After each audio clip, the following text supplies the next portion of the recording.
To set a sell price on Trading 212, follow these steps. Open the Trading 212 app.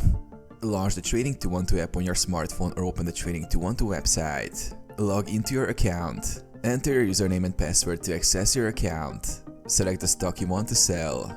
From your portfolio, choose the stock or asset you want to sell. Tap Sell. Once you've selected the stock, tap the Sell option. You'll be directed to the selling page for that particular stock. Choose your sell type.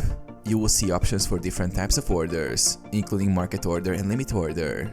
Market order sells the stock immediately at the current market price. Limit order allows you to set a specific price at which you want to sell. Set your sell price.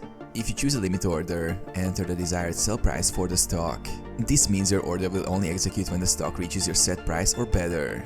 Confirm and place the order.